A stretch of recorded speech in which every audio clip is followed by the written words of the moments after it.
Olá a todos, hoje quero-vos falar sobre a nova portátil da PlayStation, ou pelo menos os rumores assim o indicam. Onde há fumo há fogo, sempre ouvi dizer, e a Sony não é uma amadora no que diz respeito a consolas portáteis. Já tivemos a PlayStation, a PSP e a Vita, duas consolas muito boas para a sua altura, mas numa perspectiva diferente daquilo que é o conceito de portáteis atuais.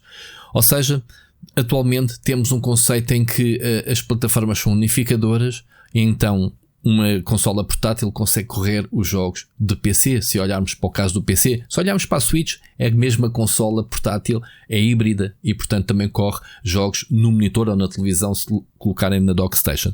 E obviamente que a Switch em 2017 realmente deu início a esse marco, que é a mesma consola serve para jogar na televisão e para levar para todo lado. E obviamente que isso fez com que acontecesse a Steam Deck no lado do PC e todas as réplicas das marcas que têm acontecido, ROG Ally, a Legion Go, enfim, por aí vai. Agora temos as principais consolas PlayStation e Xbox a quererem reclamar também esse mercado. A PlayStation, mais uma vez, não é nova nestas andanças, simplesmente tem que mudar o chip.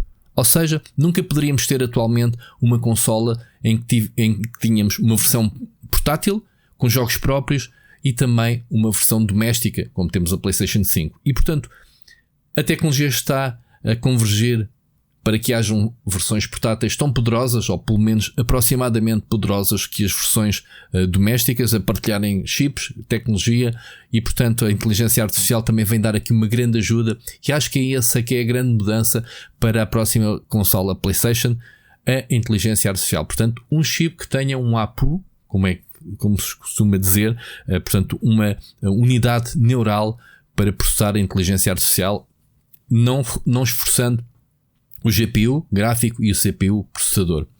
Portanto, parece ser complicado, mas não é assim tão complicado. Temos os telemóveis a ensinarem como é que se consegue separar estas águas e tornar os telemóveis mais poderosos. A inteligência artificial não vai dar mais potência física, digamos, a um aparelho, mas vai otimizar as rotinas de software, e acho que é o principal caso, otimizar não só o software como também o hardware. E estamos a falar de coisas como é que se consegue poupar mais bateria, como é que se consegue ter a iluminação do ecrã adaptada aos ambientes, obviamente para poupar energia. E portanto, energia é uma das coisas que mais influencia a performance de uma consola portátil ou um telemóvel ou o que quiserem. Enquanto os aparelhos se mantiverem o máximo refrigerados possíveis, otimizados possíveis, melhor rendimento vão ter. E portanto, não quero estar aqui a especular aqui esta só visão. Uma consola portátil hoje em dia não pode ser como nos tempos da Nintendo 3DS e Wii, por exemplo, ou PlayStation 3 e Vita, ou PlayStation 4 e Vita, se quiserem. Tem que ser uma consola em que se possa fazer tudo. Isto não significa, porém, que não haja planos para uma consola doméstica e uma portátil, portanto, conviverem entre si. Não estamos a falar de uma questão de uma consola híbrida como a Nintendo Switch, não é isso que eu quero dizer. Aqui a questão é: se eu corro um jogo na PlayStation 5, eu depois pego na consola portátil e vou jogá-la para a rua, por exemplo. Obviamente já fazemos isso com o Portal, e o Portal é um bom indicador para a Sony de que as coisas correram realmente bem.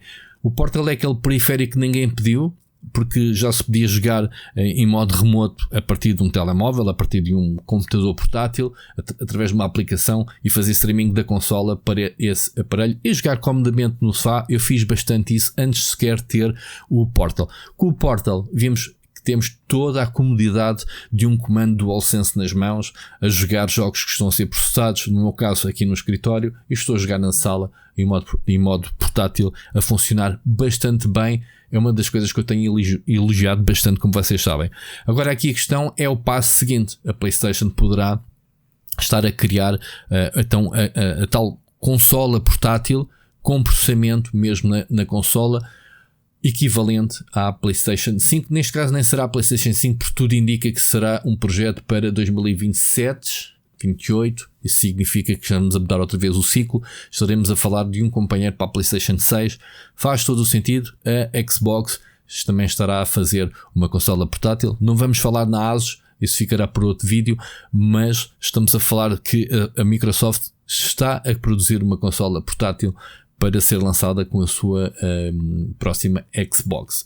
E então, os rumores, até agora estou só a especular, mas para vocês perceberem bem em que panorama é que estamos em termos de portátil, o público quer consolas portátil de qualidade, de preferência que corram os jogos mais próximo possível daquilo que são os jogos originais. Terem que comprar só um jogo e jogar onde quer que estejam, e acho que isso é cada vez mais possível. Serviços como o Game Pass tem, do Play Anywhere, tem mostrado exatamente isso. Nós não temos que comprar mais que uma versão de um jogo como antigamente. Se eu queria jogar um jogo de Vita, tinha que comprar a versão respectiva, se bem que na altura já havia jogos que fazia ali o crossplay e comprávamos uma versão e jogávamos nos dois lados, mas ainda assim eram versões específicas para uma PlayStation e para uma Vita, não era o mesmo jogo jogado do mesmo lado. Então temos esta convergência neste momento. A PlayStation vai querer que a AMD, que se tornou especialista em chips para consolas portáteis, tivemos o poderoso Zen, que está a equipar a ROG Ally, e a Lenovo está agora com uma segunda geração para a próxima ROG Ally Xbox, e portanto a AMD está muito bem posicionada. Há aqui um chip que está a ser preparado com inteligência artificial e alto desempenho, que acho que é as palavras-chave para esta consola da consola da PlayStation. Outro aspecto que está a ser falado é que ela terá 16 GB de memória LPDDR5X, portanto, juntamente com o chip, torna-se muito poderoso, um chip APU especial da AMD. Se olharmos para aquilo que eles já fizeram com o Zen, parece-me que podemos ter aqui qualquer coisa. Outro rumor aponta que lá está a inteligência artificial. Para que é que serve? Para fazer upscaling gráfico. Quando não temos uma capacidade de processamento, podemos pelo menos aumentar as resoluções de forma a inteligência artificial. A Nintendo está a fazer isso com a Switch 2. Estamos a passar de um processamento nativo de gráficos 1080p para 4K jogados na Workstation. E a PlayStation portátil poderá ser então ter esse recurso de inteligência artificial para fazer upscaling. Está a funcionar em todo lado, as televisões, muitos, os telemóveis, equipamentos que nativamente não têm grande resolução. A inteligência artificial está a ajudar então a fazer esse upscaling, e é bastante válido. A qualidade está lá e a tecnologia, sobretudo, está a acompanhar bem esse formato, digamos assim, de upscaling. Acho que a palavra-chave também é upscaling. Mais coisas. Aqui a preocupação do baixo consumo. Sem baixo consumo não faz sentido ter uma consola, seja portátil, para levar para a rua, que não dure mais do que pelo menos 3 horas, que é o caso da Switch 2 que nos está a oferecer. A primeira Switch também oferecia um tempo semelhante. Jogar 3 horas na rua atualmente parece-me bastante bem. Se olharmos, por exemplo, o uso mais frequente, que é nos transportes públicos, para a frente e para trás, 1h30 para cada lado, chega para meter a consola em casa a funcionar. Pelo menos comigo, eu nunca fiquei pendurado com energia na rua sempre que levei a consola. Obviamente, se queremos levar a consola de férias, queremos ter o máximo proveito dela, mas malta, existem powerbanks bastante práticos para carregar as consolas, não é por aí. Mas ainda assim, obviamente, a bateria é um fator essencial. E então, o sistema de baixo consumo de energia é uma das questões. As baterias também estão a evoluir. Há tecnologias de baterias cada vez melhor. A indústria dos automóveis está a ajudar cada vez mais, não só nos sistemas de carregamento rápido, também é outro dos segredos que pode acontecer nas consolas, que eu acho que ainda não está a ser aplicado, como aos telemóveis, em que conseguimos cargas em 15, 20, meia hora, cargas rápidas, mas isso poderá também evoluir. E portanto, este é basicamente alguns dos rumores que está de volta. Quando há fumo, há fogo, e eu espero que sim. Vocês sabem que eu gosto bastante de jogar em modo portátil. Acho que faz todo o sentido que a PlayStation tente mais uma vez lançar uma consola portátil. Como eu disse, a PSP e a Vita eram consolas bastante à frente do seu tempo, com muitos erros estratégicos da parte da Sony. Estou-me a lembrar, por exemplo, a primeira PSP a querer inserir no mercado os discos UMD, um formato próprio que depois não vingou em outros formatos e acabou por morrer ali. Depois tivemos uma PSP mesmo de primeira geração, totalmente digital, descartando os discos UMD. Depois tivemos uma Vita que veio corrigir isso, mas ainda assim a introduzir cartões, mas cartões proprietários super caros também na altura. Mas a consola em si era bastante boa, uma consola que era o companheiro espetacular da PS3 e da PS4 podia ser melhor aproveitada. Há muitos que ainda hoje utilizam para jogar jogos retro, e em termos de qualidade estamos a falar de um ecrã OLED para a altura um luxo, e portanto a partir daí a Sony desistiu. Com o Portal foi um acessório que basicamente, longe da Sony estar a prever que era um sucesso, acabou por esgotar muitas das vezes.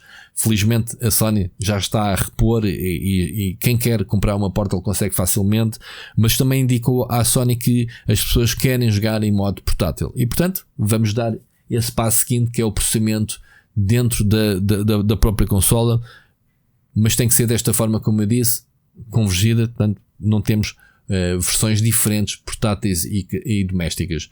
Obviamente, como eu disse, a Switch 2 ensina isso, a Switch ensinou a ter um formato híbrido, só tem que aplicar, obviamente, um conceito, mesmo que tenha a obrigação de ser mais poderosa que a Switch. Obviamente estamos a falar de uma PlayStation, algo parecido com a PlayStation, mas lembrem-se que a tecnologia está a evoluir muito rápida. A AMD está com uma tecnologia portátil muito pronta. Os novos chips, nova geração que vão lançar, vão mostrar o seu potencial, e começamos a avaliar então quando sair a ROG Ally Xbox ou o próximo ROG Ally 2, que também se espera para breve.